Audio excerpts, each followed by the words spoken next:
those were the headlines. Now for the news in detail. His Majesty Sultan Haytham bin Tariq sent a cable of greetings to His Excellency President Nana Akufo-Addo of the Republic of Ghana on his country's independence anniversary.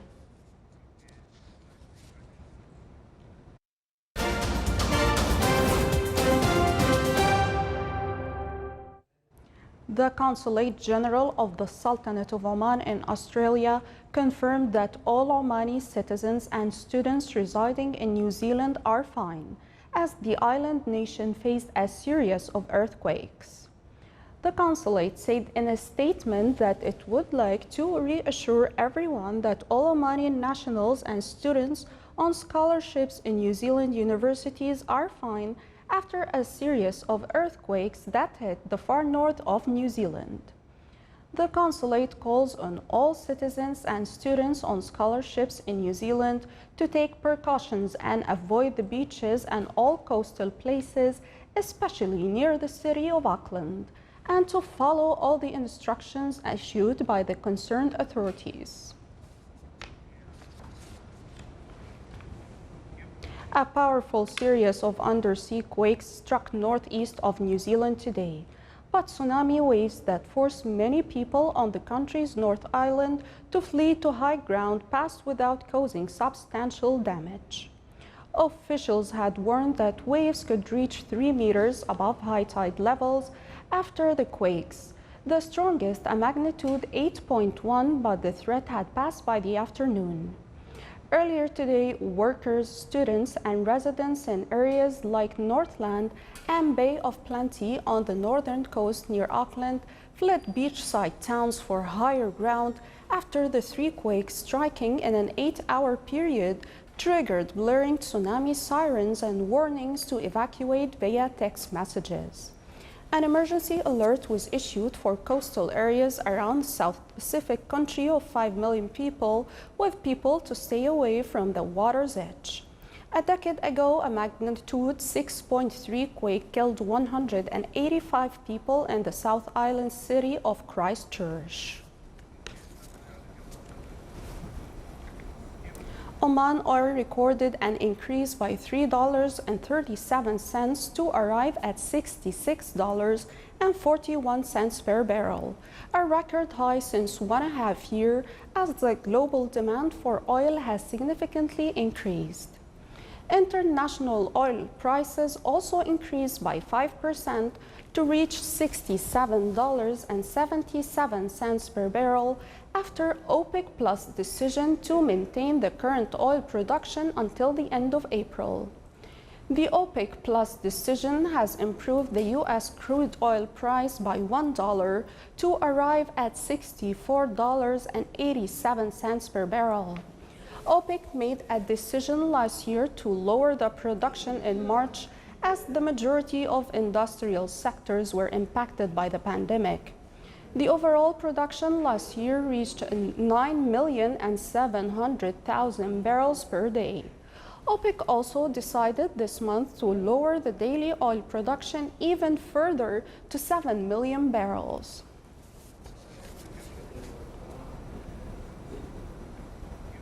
The Ministry of Health continues its vaccination campaign against coronavirus COVID-19 throughout the country, and the duration between the first and the second dose has been extended to 10 weeks. More details in the following report. COVID-19 vaccination continues across the Sultanate, where many have been receiving their shots. In the meantime, the duration between the first dose and the second dose is been extended to 10 weeks for both vaccines, Pfizer-BioNTech and AstraZeneca. Hence, the second dose of all targeted group will be given on the 10th week. On the other hand, the efforts exerted to complete the first phase of this national vaccination campaign against COVID-19, the Minister of Health has started to expand the target groups to include older persons aged 60 years and above in all governorates, regardless of whether they are healthy or suffering from any chronic diseases. I'm so happy. I have to take my vaccine, and I'm 100% sure I'm in a safe side, and also it's protecting me. Also, it's good for the other, protect the other. And I will come back after 10 weeks for the next dose. It's worth mentioning that the second dose of vaccine is absolutely essential because it triggers the necessary immune response. Therefore, everyone has to complete the second dose on time. Both the Pfizer-BioNTech and AstraZeneca vaccines significantly reduce severe illness, hospitalization, and death in older adults and offer protection against the variant. Still to come on News Bulletin.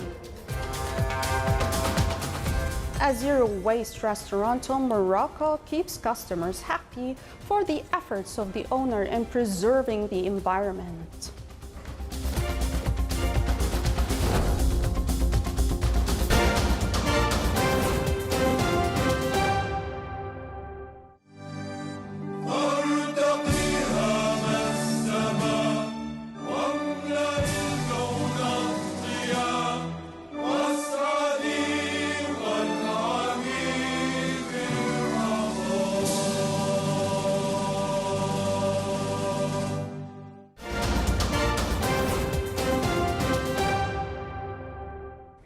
Welcome back to the news from the Sultanate of Oman television. Europe's drug regulator launched a rolling review of Russia's Sputnik V coronavirus vaccine yesterday, putting it on the course to be the first non-Western jab used across the 27-nation EU. Russia quickly said it was ready to provide jabs for 50 million Europeans as soon as the shot gets the green light from the Amsterdam-based European scene on March the 11th, while jabs by Novavax and CureVac are also under rolling review.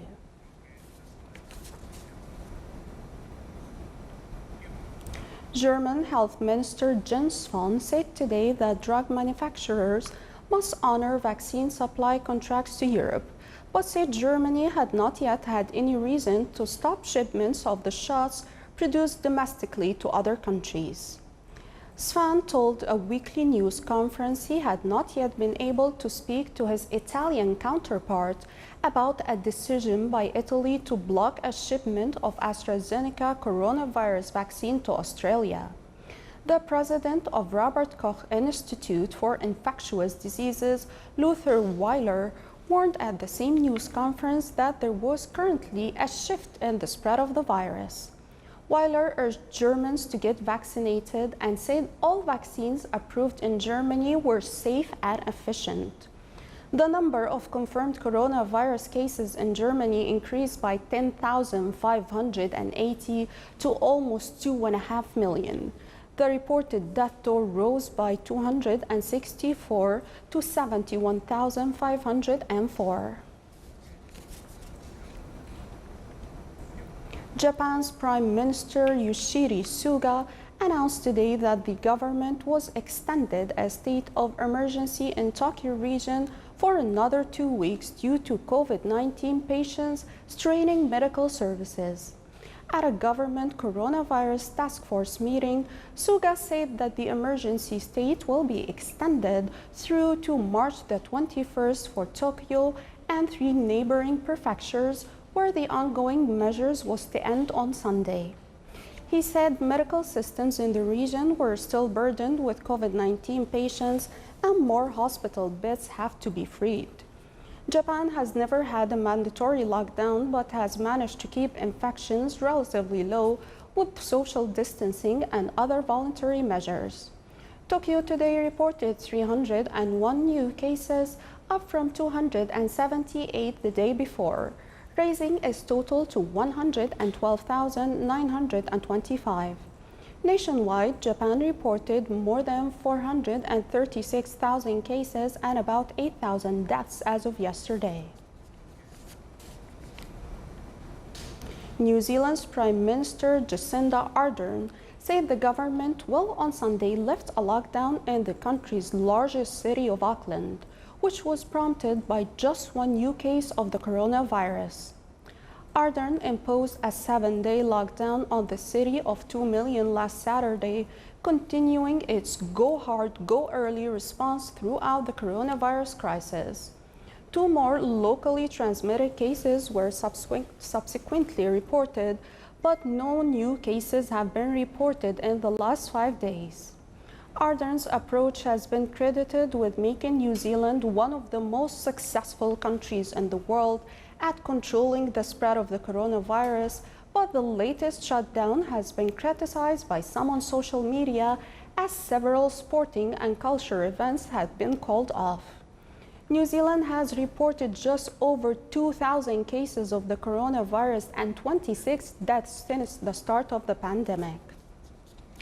At the end of a day worth of cooking, staff at the Zero Waste restaurant in Morocco collect the vegetable peels and skins rather than throwing them out. Some of the excess vegetable peelings are fed to the mules that pull carriages in the streets of the Moroccan city.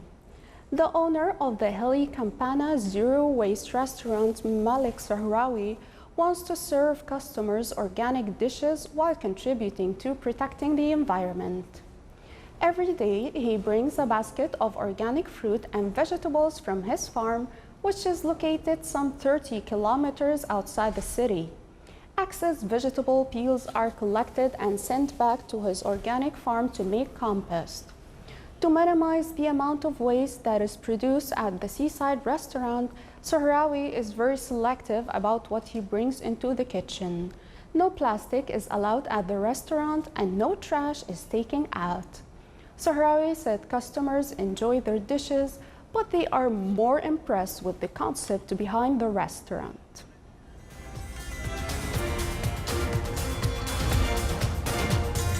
This is the Sultanate of Oman television. Before we end tonight's news bulletin, here are the main points once again. His Majesty Sultan Haytham bin Tariq reached the President of the Republic of Ghana on his country's independence anniversary.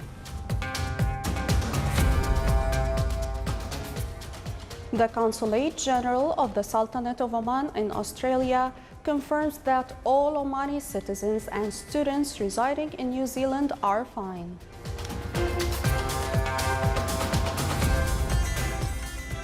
And Oman oil price exceeds $66 per barrel as global prices rise by 5% after OPEC Plus group decides to maintain the current oil production levels. And with the end of tonight's news bulletin, we would like to remind you one more time to keep following the precautionary measures of wearing face masks, washing hands, and keeping physical distance from each other. From all of us here at the newsroom and the studios, thank you for watching and have a good night.